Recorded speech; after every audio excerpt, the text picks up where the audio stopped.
तो भाई आज मैं आपको बताऊंगा कि कैसे आपको पीएम केयर फंड के नाम पे चूतिया बनाया गया है। भाई सबसे पहले तो आप ये जान लो कि ये पीएम केयर फंड बना क्यों था। भाई ये बना था भाई कोविड-19 के दौरान, भाई ताकि भाई जो कोविड में पेंडेमिक हुई भाई उसमें भाई हेल्प हो सके। भाई तो सरकार ने भाई डोनेशन लिए थे, पब्लिक फंडिंग उठाई थी।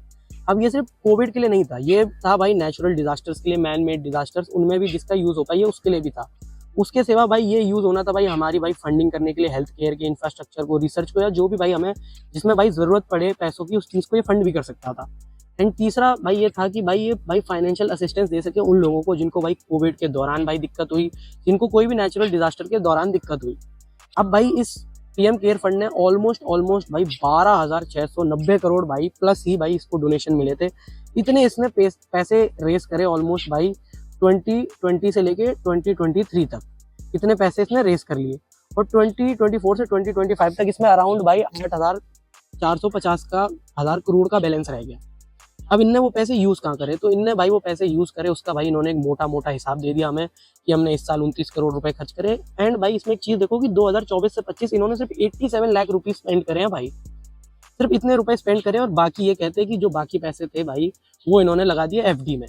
तो अब मुझे एक बात बताओ कि तुमने ये मोटा मोटा हिसाब दे दिया कि वेंटिलेटर पे खर्च हो गए, ऑक्सीजन प्लांट पे खर्च हो गए, इन सब पे खर्च हो गए। पहली बात तो तुमने डिटेल दिए नहीं कि तुमने किस हॉस्पिटल को दिए, कितने रुपए दिए, क्या मतलब एक भाई डिटेल आती है जब सरकार ऐसे खर्च करती है पैसे, जिसमें भाई प्योर डिटेल्स बताई जाती है कि यहाँ यहाँ खर्च हुआ। सबसे पहले तो इन्होंने ये मोटा मोटा हिसाब दे दिया कि तुम्हें ये मानना है तो मान लो वरना नहीं मानो।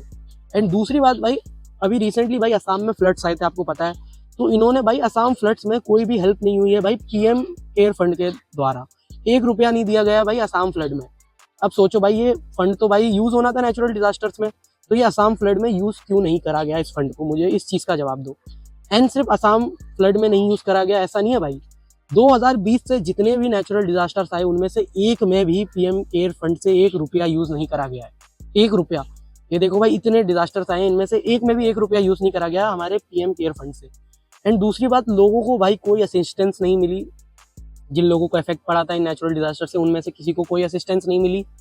एंड भाई हमारा इंफ्रास्ट्रक्चर भाई डे बाई डे खराब हो रहा है, हमारी रोडों में गड्ढे हैं, हमारे पुल गिरते हैं, इनमें भाई कोई फंडिंग नहीं दी जाती है हमारे पीएम केयर फंड से। तो मुझे बताओ ये इस पैसे का करते क्या है, इस पैसे को क्या ये लोग बचा रहे हैं भाई यूपी के इलेक्शंस के लिए? मुझे ये चीज एक्सप्लेन करो कि तुम लोग भाई यूपी के इलेक्शन के लिए क्या ये पैसे बचा रहे हो? तुम इन पैसों का करोगे क्या, और तुमने करा क्या इतने सारे पैसों का? 12,000 करोड़ में से सिर्फ 8,000 करोड़ बचे, तुमने उनका करा क्या?